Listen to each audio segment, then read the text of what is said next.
आप सभी लोगों को नमस्कार। सोंधी माटी जीएस क्लासेस में आपका स्वागत है।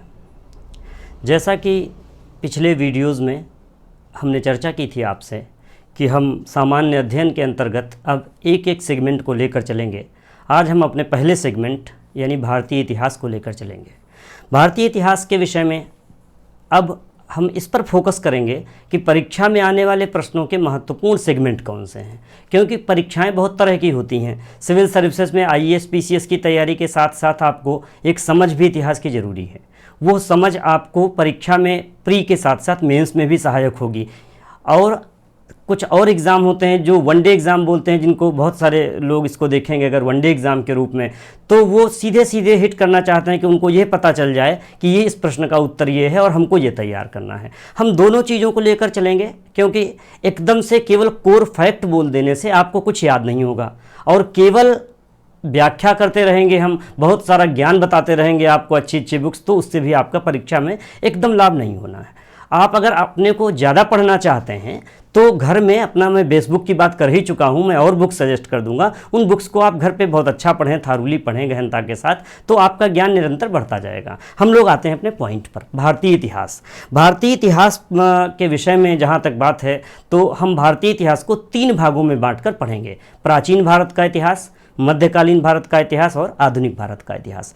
प्राचीन भारतीय इतिहास के लिए हमने जो कक्षाएं निश्चित की हैं वो हमारी 7 कक्षाओं के अंतर्गत प्राचीन भारतीय इतिहास पढ़ेंगे।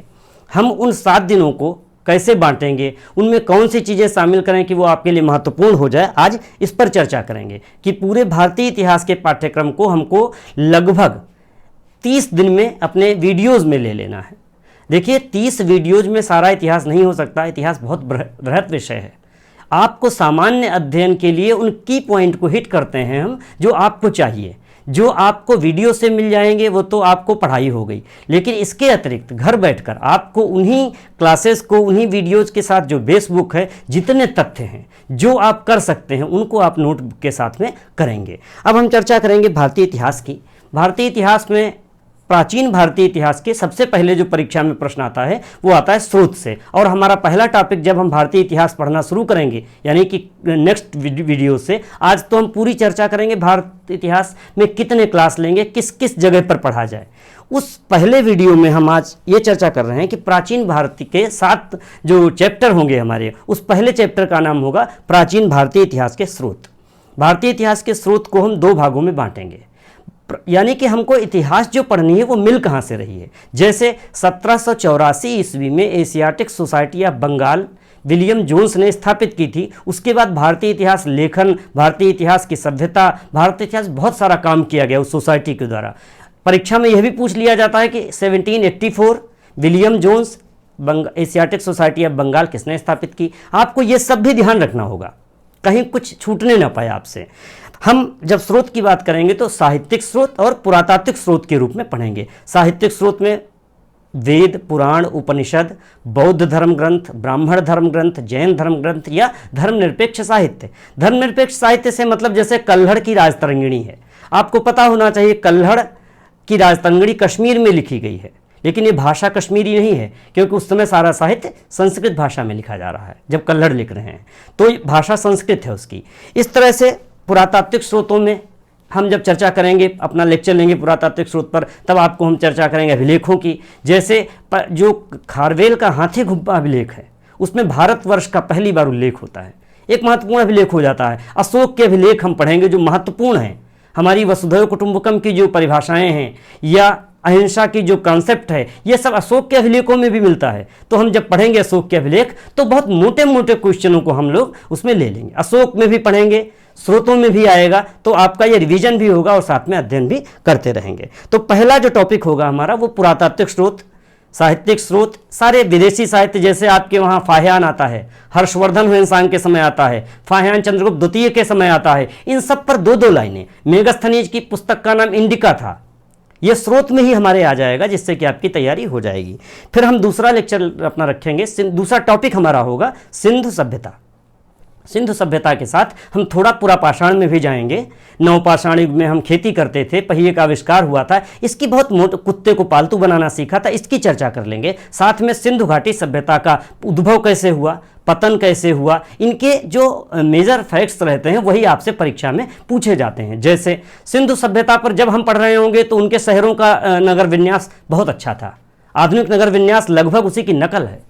तो आपसे पूछ लेगा कोई लोथल के विषय में बताइए, या परीक्षा में आ जाएगा लोथल किस राज्य में स्थित है। तो हम लोग जब आधुनिक ये सिंधु सभ्यता पढ़ रहे होंगे तब इस पर चर्चा करेंगे उनके शहरों की, कि लोथल गुजरात में स्थित है, इस नदी के किनारे स्थित है, एस आर राव ने इसको खोजा था, उसके अंदर एक बहुत बड़ा डकयार्ड यानी बंदरगाह मिला हुआ है। तो ये प्रश्न आपके तब एक एक करके हम मेजर उसमें लिखते जाएंगे, यानी आप अपनी नोटबुक में लिखेंगे, नोट करेंगे, आप अपनी बेसबुक से नोट करेंगे, हमारे लेक्चर को भी सुनेंगे, जिससे आपको ये लाभ होता रहेगा कि हमने कहीं पर कुछ मिस तो नहीं किया है। कभी कभी हम कुछ लेक्चर आपको ऐसे भी डालेंगे जिनमें केवल प्रश्न डालेंगे, प्रश्न आपसे करेंगे और आप उनका उत्तर सोचिएगा। अगर आपको आ रहा होगा तो इसका मतलब आपकी दिशा सही है, अगर उसका उत्तर नहीं आ रहा तो इसका मतलब आपको और अध्ययन की आवश्यकता है। कोई समस्या, परेशान होने की जरूरत उसमें नहीं है। इसके बाद हमारा जो तीसरा टॉपिक आएगा उसकी हम लोग चर्चा करेंगे वैदिक काल। तीसरे वीडियोज़ में या टॉपिक में हम लोग वैदिक काल को ऋग वैदिक काल और उत्तर वैदिक काल में हम बांट कर पढ़ेंगे। ऋग वैदिक काल का समाज, वेदों की स्थिति, या उत्तर वैदिक समाज में क्या परिवर्तन होता है, महिलाओं की स्थिति क्यों बदल जाती है, हम लोग व्याख्या बहुत कम कर पाएंगे क्योंकि समय कम रहेगा, तथ्यों पर फोकस करेंगे। लेकिन उसी के साथ साथ आप एक कंसेप्ट, जैसे हम समाज पढ़ेंगे तो आपको हम ऋग वैदिक समाज से उत्तर वैदिक समाज में जब ले जाएंगे तो आपको थोड़ा सा व्याख्या की जरूरत पड़ेगी। उससे आपको यह लाभ होगा कि आपको फैक्ट याद करने में आसानी होगी। जब हम बताएंगे कि ऋग वैदिक काल से उत्तर वैदिक काल में स्त्रियों की स्थिति गिर रही थी, या ये ऋग वैदिक काल से उत्तर वैदिक काल में समाज कैसे कैसे बदल रहा था, तो आपको कुछ जब व्याख्या पता होगी तो याद करना बहुत आसान होगा। इसके बाद हमारा जो चौथा टॉपिक रहेगा उस टॉपिक को हम बांटेंगे महाजनपद। महाजनपद का मतलब है जब भारत में मौर्य साम्राज्य पहला स्थापित होता है, उसके पहले छोटे छोटे तमाम जनपद बनते हैं, फिर महाजनपद, जिनकी संख्या 16 थी। तो आपको इस टॉपिक में हम कवर करेंगे महाजनपद, जैन धर्म, बौद्ध धर्म, वैष्णव धर्म, पारसी, ईसा, सारे धर्मों पर हम चर्चा करेंगे इसी टॉपिक में, क्योंकि इन धर्मों से प्रायः सवाल आते हैं। जैसे आपसे पूछ लेगा बौद्ध धर्म का संस्थापक कौन था, आप बहुत आसानी से बता देंगे गौतम बुद्ध थे। आपसे पूछ लेगा कोई जैन धर्म का संस्थापक कौन था, आप अगर जरा सा चूकेंगे तो महावीर स्वामी पर आपको याद आ जाएंगे, लेकिन ऐसा नहीं है। जैन धर्म के संस्थापक महावीर स्वामी नहीं थे, कोई और था। हम जब लेक्चर लेंगे तब आपसे बात करेंगे इस पर। तो आपको ये जो चीज़ें हैं, या बौद्ध धर्म में जो 4 महासभाएं हुई थी, कौन अध्यक्ष था, ये पूछा जाता है परीक्षा में। या जो सम्राट अशोक था उसने किस बौद्ध संगीत का आयोजन किया था, उसका अध्यक्ष कौन था, इन सब चीज़ों पर हम लोग चर्चा करेंगे, इस टॉपिक में कवर करेंगे। फिर हमारा 5वां लेक्चर जो होगा वो होगा मौर्य साम्राज्य से संबंधित। मौर्य साम्राज्य में शासकों पर बहुत जोर रहेगा, चंद्रगुप्त मौर्य, अशोक, बिंबिसार, इन सब लोगों का हम लोग पढ़ेंगे इनके विषय में। इनके विभाग कैसे थे उस समय, विदेश विभाग या जन्म मरण का लेखा जोखा रखने वाली समितियां, नगर की कितनी समितियों में कितनी अच्छी शासन प्रणाली थी, जो केंद्रीकृत व्यवस्था थी, जो आज अपने शासन में हम पाते हैं, ये मौर्य काल में लागू हो चुकी थी। उसको हम एक एक सेगमेंट को देखेंगे कि आखिर कैसे उस समय चलता था, और हम फोकस इस पर करेंगे मौर्य साम्राज्य से भले हम केवल 20 तथ्य लें, 20, लेकिन उन 20 तथ्यों को ठीक से करेंगे। इसके बाद जब लगेगा ये 20 तथ्य कम हो रहे हैं, जब सम्राट अशोक पे बात करेंगे तो हम केवल बात करेंगे आपसे सम्राट अशोक के 10 तथ्यों की। उन 10 तथ्यों से जब आपको लगे कि नहीं इस पर तो बहुत आवश्यकता है, तो फिर धीरे धीरे आप अपने को बढ़ाएंगे। लेकिन कम से कम यह तो आपको पता हो कि वो 10 तथ्य कौन है। या अगर मेगस्थनीज मौर्य साम्राज्य में आकर के अपनी इंडिका लिखता है तो आपको यह तो पता हो कि वो पुस्तक कैसे लिखी गई, क्या किया गया, मेगस्थनीज किसके दरबार में आया था। ये सब बातें जब पहले पता हो जाएंगी फिर मौर्य साम्राज्य में हम आपको अंदर ले जाएंगे। इसके बाद 6ठा टॉपिक होगा हमारा गुप्त साम्राज्य पर। गुप्त साम्राज्य के साथ समुद्रगुप्त, जिसे भारत का नेपोलियन कहा जाता था, पता होगा आप बहुत सारे लोगों को, या चंद्रगुप्त द्वितीय, चंद्रगुप्त प्रथम जिन्होंने इसको स्थापित किया साम्राज्य को, स्कंदगुप्त हूणों को हराया। इस तरह के तमाम तथ्य आते जाएंगे। गुप्त काल धर्म, दर्शन, विज्ञान, साहित्य का बहुत रिच पोर्शन है। साहित्य अपनी अपार उसमें था, संस्कृत साहित्य पराकाष्ठा पर था, चरम पर था। कालिदास उसी समय होते हैं। अब आपसे कोई पूछ देगा कालिदास अभिज्ञान शाकुंतलम किसकी रचना है, और आप अगर ये कहेंगे ये तो संस्कृत की रचना है कालिदास की अभिज्ञान शाकुंतलम की, और आप मिस करते हैं इसको, तो ये आपका फैक्ट मेजर हो जाएगा कि आपको ये क्यों नहीं पता है कि अभिज्ञान शाकुंतलम कालिदास की रचना है। इस तरह से जो नवरत्न हैं उस समय के, जो वराह मिहिर हैं, आर्यभट्ट हैं, इन सब के विषय में हमको थोड़ा थोड़ा जानना होगा। इसके बाद आपको हम उसी चैप्टर में गुप्त काल जिस दिन पढ़ रहे होंगे उसी दिन दक्षिण भारत के जो राज्य हैं उनकी मोटी मोटी बातें 5-5, 4-4, संगम साहित्य हो, चालुक्य हो, चोल हो, इनके विषय में, और कुछ राजपूत राज्यों को भी पढ़ेंगे। इसके बाद एक हमने केवल एक दिन एक्स्ट्रा रखा है अन्य के लिए। अन्य में क्या करेंगे, जो छूटेगा या हमको लगेगा इस पोर्शन से ये क्वेश्चन और पूछे जा सकते थे, जैसे एक सिक्कों का अलग चैप्टर होता है, पूछ देगा कि धनुधारी सिक्के किसके थे या अश्वमेध यज्ञ के सिक्के किसके हैं। तो आपको पता होना चाहिए कि अगर समुद्रगुप्त ने अश्वमेध यज्ञ किया था तो समुद्रगुप्त के अश्वमेध के यज्ञ सिक्के आते हैं, या पहले चांदी के सिक्के किसने चलाए, सोने के सिक्के किसने चलाए, सबसे ज़्यादा सोने के सिक्के के। तो इस तरह का एक दिन रखेंगे, 7वां लेक्चर हम इस पर लेंगे। तो प्राचीन भारतीय इतिहास को हम लोग जो पढ़ेंगे वो 7 अध्यायों में बांटकर कोशिश करेंगे कर लें। देखिए 30-30 मिनट या 45 मिनट या बहुत ज़्यादा 1 घंटे का हम लोग लेक्चर लेंगे। 1 घंटे में कोई सोचे पूरा मौर्य साम्राज्य और सारा कैसे हो सकता है, नहीं हो सकता है। मैं बार बार कहता हूं, हम और आप सिर्फ थोड़ी देर के लिए जुड़ते हैं। आपको फोकस करना होगा अपनी बेस बुक पे, जिस पे आपको 4 घंटे किसी चैप्टर पर, 6 घंटे किसी चैप्टर पर, 3 दिन किसी चैप्टर पर खर्च करने पड़ेंगे। नोटबुक में नोट करना पड़ेगा, तब आप कॉन्फिडेंट होंगे कि हाँ अब इस चैप्टर से मुझे पिछले वर्ष के पेपर उस चैप्टर के सारे कर देने होंगे आपको। तब आपको लगेगा हाँ ये हमारी तैयारी एक सही दिशा में जा रही है। इसके बाद हम लोग मध्यकालीन इतिहास को लेते हैं। मध्यकालीन इतिहास पर भी हमने 7 लेक्चर रखे हैं, 7 लेक्चरों में इसको पढ़ेंगे। सबसे जो महत्वपूर्ण है उसमें मध्यकाल में एक तो सल्तनत काल है, जिसमें गुलाम वंश, खिलजी वंश, लोदी वंश, सैयद वंश, ये सब आपके तुगलक, सैयद, लोदी, ये सब आएंगे। ठीक है, इन वंशों के विषय में महत्वपूर्ण बातें केवल हम पढ़ेंगे। अगर कुतुबुद्दीन ऐबक का नाम आता है तो उससे जुड़ी हुई खाली हमको 3 बातें अगर ठीक से पता हो कि कुतुबुद्दीन ऐबक गुलाम वंश का संस्थापक था। एक, कुतुबुद्दीन लाख बख्श कहा जाता था क्योंकि बहुत ज़्यादा दान देने वाला था, बहुत सुंदर था वो।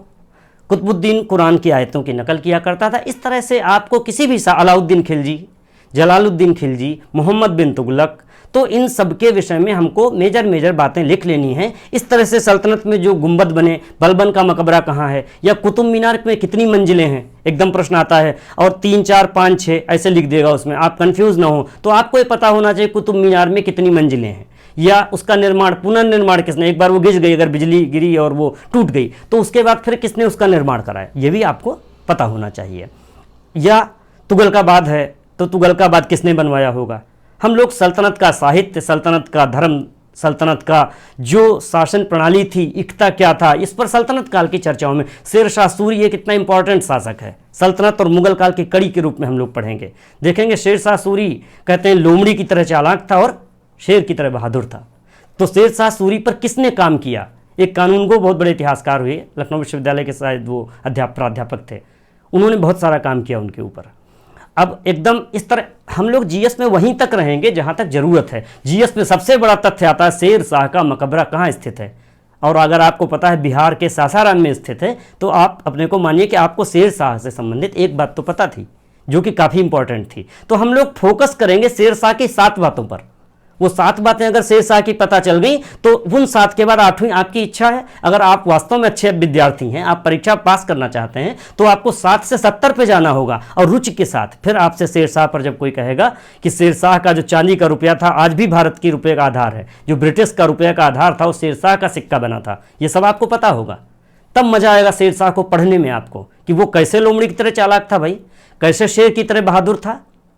आपको ये चीज़ें पता चलेंगी ना कि शेर शाह इतना बड़ा शासक उस समय हुआ था। तो आप किसी भी स्ट्रीम के विद्यार्थी हों, आप फिजिक्स के हों, आपने एमएससी पीएचडी फिजिक्स में की हो, केमिस्ट्री में की हो, आप साहित्य के विद्यार्थी हों, आपको मज़ा आने लगेगा। आपको लगेगा इतिहास भी तो बहुत शानदार विषय है। और जब रुचि होगी तो आपको वो तथ्य जो परीक्षा में आएंगे वो स्वतः आपकी नोटबुक पे होंगे, आपकी जबान पर होंगे, आपको याद होते चले जाएंगे। इसके बाद हम लोग सल्तनत पर 2 क्लास रखेंगे अपने। सल्तनत के बाद मुगल एक बड़ा टॉपिक है, बाबर, हुमायूं, अकबर, शाहजहां, जहांगीर, शाहजहां, औरंगजेब। इन सब के विषय में हम थोड़े थोड़े तथ्य लेंगे। बाबर के विषय में, अकबर के विषय में ज़्यादा पढ़ना पड़ेगा क्योंकि अकबर एक बड़ा शासक हुआ देश का, बहुत उदारवादी शासक माना जाता है। अकबर पढ़ते समय हमको तानसेन याद रखना पड़ेगा। आखिर तानसेन अकबर से पहले कहाँ रहता था, अकबर को कहाँ मिल गया। तानसेन का पहले कोई और नाम तो नहीं था, जो कि बाद में अकबर द्वारा बदल दिया गया। परीक्षा में पूछा जाएगा आपसे। तो आपको ये सब बातें आपको ऐसे, मैं ग्वालियर गया किसी परीक्षा को देने एक बार, तो उसी दौरान मैंने सोचा कि लाओ ग्वालियर के इनको विजिट करता हूँ प्लेसों को। तो उसमें तानसेन का जो मकबरा है, तानसेन की जो वो है वो वहीं बना है ग्वालियर में। तो वहाँ गए तो इमली का एक पेड़ लगा था। तो छोटे छोटे बच्चे उस इमली के पेड़, सूखा पेड़ था, पत्तियां नहीं थी, छोटे छोटे बच्चे ढेला फेंक रहे थे और उसकी इमलियों की पत्ती तोड़ रहे थे। तो हम लोगों ने क्यूरियोसिटी पूछा क्यों ऐसा कर रहे हो, तो कहे कि तानसेन का यहाँ पर है सिस्टम और तानसेन बहुत सुरीला गाते थे, तो अगर ये इमली की पत्ती खा लेंगे तो हमारा कंठ सुरीला हो जाएगा। चांस की बात थी, हम लोग गए। तो ये आपको अपने देश के विषय में, अगर खजुराहो का मंदिर कहाँ है, ये कहाँ है, वो कहाँ, ये सब हमको पता नहीं होगा तो इसका मतलब हमारा नॉलेज कम है। ये सब नॉलेज तो हमको भर जाना चाहिए, मतलब अपने को आप ज्ञान से भर ले, मैं चाहता हूँ। इसी को तो कहते हैं प्रकाशित पुंज हो जाएं आप।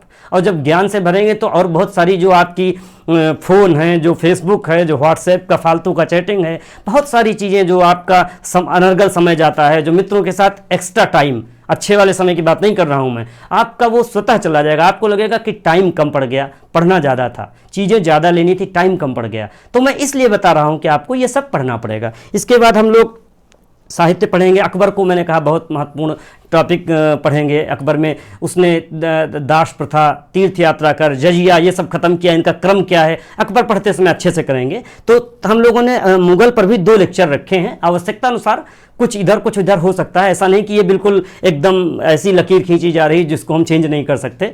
इसके बाद प्रांतीय राज्य एक टॉपिक आएगा। प्रांतीय राज्यों में जैसे मालवा था, मालवा का एक शासक था बाज बहादुर, संगीत का बहुत प्रेमी था, उसकी पत्नी थी रूपमती। उसके विषय में केवल आपको 1-2 टॉपिक पता हो, 1-2 तथ्य पता होना चाहिए। या जौनपुर में किस वंश का शासन था, अगर सरकी वंश का शासन था तो आपको इतना पता होना चाहिए कि अगर पूछ देगा परीक्षा में सरकी वंश का शासन कहाँ था, 4 लिख देगा, मालवा, जौनपुर, गाजीपुर और एक नाम लिख दिया, तो आप कैसे करेंगे टिक? तो आपको ये पता होना चाहिए। या पूर्व का सिराज अगर जौनपुर को कहते हैं तो क्यों कहते हैं, ठीक है। इस तरह से ये जो हम प्रांतीय राज्य लेंगे उसको भी 2 लेक्चर करेंगे और अंत में एक अन्य इसमें भी रखेंगे, यानी जो छूटेगा सल्तनत और मुगल के बाद उसको हम इसमें कवर कर लेंगे। इसके बाद आपका अगला जो आएगा सेगमेंट हमारा पढ़ते समय आधुनिक इतिहास। मैंने कल वाले अपने यानी कि लास्ट जो वीडियो मैंने अपलोड किया था उसमें भी ये कहा था कि आधुनिक भारतीय इतिहास एक बड़ा पोर्शन है, उससे आपको परीक्षा में अधिक प्रश्न आएंगे। हम अब तक जो प्राचीन भारत या मध्यकालीन इतिहास की बात कर रहे थे उसमें लगभग अगर 5-5 प्रश्न आएंगे उससे, यानी 10 प्रश्न, तो आधुनिक भारतीय इतिहास से आपको 15 से 20 प्रश्न मिलेंगे। यानी परीक्षार्थी की दृष्टि से आपको अगर कहा जाए आपको अपनी गिद्ध दृष्टि रखनी है, गिद्ध दृष्टि वही रख पाएगा जो दूर तक देख सकेगा, दूरदर्शी गिद्ध की दृष्टि मानी जाती है। आपने अभी हाल ही में रामायण देखे आ रहा था, पब्लिश हुआ था चैनल पर, रामायण में देखा होगा भगवान राम जब जाते हैं उसको लंका, रावण को ढूंढते कि कहाँ है सीता, तो एक जटायु का भाई था संपाति, गीध था वो, तो ये सब वानर थे समुद्र के किनारे, उन्होंने कहा, तो उसने कहा तुम लोग नहीं देख सकते, सामान्य दृष्टि है आपकी, मेरी दृष्टि बहुत दूर तक है, और वो लंका में बैठी सीता को देखकर बता देता है। तो आप अपनी दूरदृष्टि रखिए, क्योंकि विद्यार्थी के लिए दूरदृष्टि रखना बहुत आवश्यक है कि आखिर हमारे मतलब का क्या है। जहाँ हमारे मतलब का नहीं है उसको हमको, तो वो थार थार को गह रहे क्या है भूसा दे उड़ाए, उस वाली कहावत को आपको चरितार्थ करना पड़ेगा। तो आधुनिक भारतीय इतिहास पर हम बहुत मेहनत करेंगे उन लेक्चर्स में। हमने आधुनिक भारतीय इतिहास के लिए इसमें 13-14 लेक्चर रखे हैं, यानी 14, 7, 21, 7, 28, लगभग 30 दिन का जो हमारा भारतीय इतिहास का पाठ्यक्रम रहेगा उसमें आधुनिक इतिहास को जब हम लेंगे तो पहला जो आधुनिक इतिहास का हमारा चैप्टर आएगा यूरोपीय कंपनियों का आगमन। हमेशा पूछा जाता है, पूछ लेगा ये कंपनियों का आगमन कैसे हुआ था। ईस्ट इंडिया कंपनी जिसने भारत में साम्राज्य स्थापित कर लिया, पूरे भारत को कब्जा कर लिया, सोने की चिड़िया कहते हुए उसको लूट ले गया सारा, हमारा सिंहासन, कोहिनूर, हीरा, पता नहीं क्या क्या लेके गया वो। ईस्ट इंडिया कंपनी के कौन से गवर्नर जनरल थे जिन्होंने लूटा, कैसे भारत वालों को लड़ाया आपस में, सिखों को मराठों से, अहमद साहब दाली आया, कैसे सिखों को मैसूर को आपस में कैसे लड़ा कर उनकी जो राजनीति थी फूट डालो और राज करो, अंत तक आते आते इस तरह से उन्होंने EIC यूरोपीय कंपनियां कैसे भारत आईं मसालों की खोज में, चले थे मसाले लेने यहाँ से कि मसालों का व्यापार अच्छा होगा, और धीरे धीरे देखिए एक जब शक्तिशाली या बुद्धिमान वही हैं जो आजकल इस समय अपने ज्ञान के माध्यम से अपनी सत्ता हासिल कर लें, उनको हम बुद्धिमान कहेंगे। उस समय इन कंपनियों में भी न कहीं बुद्धिमत्ता का तत्व रहा होगा, जो मुट्ठी भर लोग आकर के अपने भारत देश पर, इतने बड़े देश को एक सूत्र में बांध देते हैं और पूरे भारत पर अपना शासन करते हैं। कई वर्ष, 200 वर्ष लगभग शासन करते रहे वो। तो यूरोपीय कंपनियों का आगमन पढ़ेंगे। उसके बाद हम दूसरा चैप्टर रखेंगे, यही ईस्ट इंडिया कंपनी का सुदृढ़ीकरण, यानी ईस्ट इंडिया कंपनी प्लासी के युद्ध से बक्सर का युद्ध, फिर कैसे कैसे अपना डेवलपमेंट करती है। आपसे परीक्षा में कुछ नहीं तो इतना ही पूछ लिया जाएगा, प्लासी का युद्ध कब हुआ था, या प्लासी का युद्ध किसके बीच हुआ था। ये जबान पर ऐसे आपके रटा होना चाहिए कि कहीं खोजने न जाना पड़े कि प्लासी का युद्ध में ये भारत की तरफ से लड़ रहे थे, ये अंग्रेज गवर्नर जनरल था जो सेनापति था, और इनके बीच लड़ाई हुई, इसका ये परिणाम हुआ। ये आप किसी को भी 3-2 वाक्य में बता सकें। हम लोग डालेंगे जब पढ़ाई अपनी कर रहे होंगे प्लासी के युद्ध की या EIC के सुदृढ़ीकरण की, तो हमारा टॉपिक होगा प्लासी का युद्ध। डेट, अब डेट देखिए नहीं एग्जैक्ट याद रहती, आपको याद रह जाए अलग बात है, मुझे भी डेट एग्जैक्ट नहीं याद हर समय रह सकती, वो शायद अव्यवहारिक लगता है मुझे कि हर डेट याद हो। प्लासी के युद्ध की डेट शायद 22 या 23 जून थी, लेकिन देखिएगा 1757 था प्लासी के युद्ध का ईयर, मुझे याद है। ईयर तो आपको याद रखना पड़ेगा, और जब डेट आपकी लिखी रहेगी तो परीक्षा में जब 4 अल्टरनेट आएंगे तो आप उस डेट को क्लिक कर ले जाएंगे उस समय। ये मेरा मानना, अगर ठीक से देखा है आपने। फिर बक्सर का युद्ध होता है 1764 में, तो पूछ लेगा बक्सर के युद्ध का कौन कौन था, बक्सर के युद्ध में कौन था। फिर वारेन हेस्टिंग्स आएगा, फिर गवर्नर जनरल आते रहेंगे, हर गवर्नर जनरल अपना कोई न कोई रोल अदा करेगा। आपको हम एक एक गवर्नर जनरल पे 5-5 तथ्य पढ़ेंगे साथ में, और उन 5 तथ्यों के बाद आप जगह छोड़ देंगे अपनी नोटबुक में उनको, और उसको फुलफिल कर लेंगे कि ये और महत्वपूर्ण तथ्य है। देखिए, आप अगर नोटबुक शुरू करिएगा बनाना, तो एक और मैं सलाह दूंगा आपको, अपनी नोटबुक में, मान लिया आपने सिंधु सभ्यता चैप्टर के नोट्स बनाए, आपने 1.5-2 पेज लिखा, 1 पेज लिखा, उसके बाद पूरा 1 पेज छोड़ दीजिए, फिर अगले डालिए उस पर वैदिक सभ्यता या वैदिक युग, फिर आप 1 पेज छोड़ दीजिए, 1-2 पेज छोड़ के चलिए। आपकी ये पढ़ाई जो है ये 1 दिन की नहीं है, ये पढ़ाई लॉन्ग टर्म को जाएगी।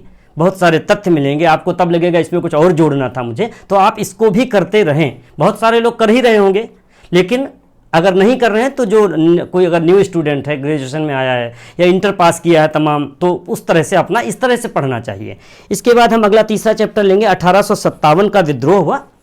1857 के विद्रोह को प्रथम स्वतंत्रता संघर्ष कहा जाता है। किसने कहा था? 1857 में कौन कौन लड़ा था? रानी लक्ष्मीबाई कहाँ लड़ रही थीं? बेगम हजरत महल कहाँ लड़ रही थीं? इन सब का क्या हुआ लास्ट में? कौन शहीद हो गया युद्ध में, कौन मारा गया, कौन नेपाल भाग गया? ये सब बातें 1857 के विद्रोह में हम, लखनऊ में कौन नेतृत्व कर रहा था, कानपुर में कौन कर रहा था। 1857 के विद्रोह से ही कई बार परीक्षा में 1-2 प्रश्न आ जाते हैं, आपको आने चाहिए। इसके बाद जब हम अगला चैप्टर करेंगे तो कंपनी के अधीन जो गवर्नर जनरल है, चौथा टॉपिक हमारा होगा कंपनी के अधीन गवर्नर जनरल। जैसे आपको एक एक गवर्नर जनरल के विषय में हम पढ़ाएंगे, बात करेंगे आपसे। जैसे विलियम बेटिंग ने सती प्रथा का अंत किया था, लॉर्ड विलियम बेटिंग, राजा राम मोहन राय के, राजा राम मोहन राय भी एक चैप्टर हमारा आगे आएगा, उसमें पढ़ेंगे पूरा। लॉर्ड विलियम बेटिंग के समय सती प्रथा का अंत हो गया था। अब किस सत्र में, किस सन में हुआ आपको पता होना चाहिए, किस एक्ट के थ्रू हुआ यह भी पता होना चाहिए। राजा राम मोहन राय ने कितना बड़ा रोल अदा किया उस समय 18वीं-19वीं सदी के भारत में। सती प्रथा का अंत होना अपने आप में 19वीं सदी में बहुत बड़ा काम था। वो माइलस्टोन एक शब्द होता है, ये सती प्रथा का अंत जैसे माइलस्टोन जैसी चीज़ें थी, इस तरह से भारत में फैली हुई थी। इसके बाद अगला हम लोग लेंगे जो चैप्टर, 5th चैप्टर अपना लेंगे, 5वां और 6ठा, 2 दिन रखेंगे इस पर। स्वतंत्रता संघर्ष नाम से ही चलाएंगे उसको। स्वतंत्रता संघर्ष में जितने संघर्ष हुए 1857 के बाद उनको लेंगे। साथ में जैसे संथालों का विद्रोह हो गया। अब संथालों के विद्रोह में आपको बहुत नहीं पढ़ना है, सिर्फ 1-2 लाइन में आपको लिखा हो आपकी नोटबुक के, संथालों का विद्रोह इस सन में हुआ, इसके ये नेता थे, खत्म। आपकी तैयारी हो गई उसमें। अब आपसे ये नहीं पूछा जाएगा, क्योंकि आप भारतीय इतिहास के ऐसे विद्यार्थी नहीं कि आपसे इतिहास के विषय में पूछा जाए। यदि आप मेंस में इतिहास रखेंगे तब तो पूछा जाएगा संथाल विद्रोह पर। अगर आप सामान्य अध्ययन के रूप में पढ़ रहे हैं तो अगर आपको इतना आता है संथाल विद्रोह के नेता कौन थे और कब हुआ, कहाँ हुआ, तो आपसे पर्याप्त जानकारी आपको इसकी हो गई।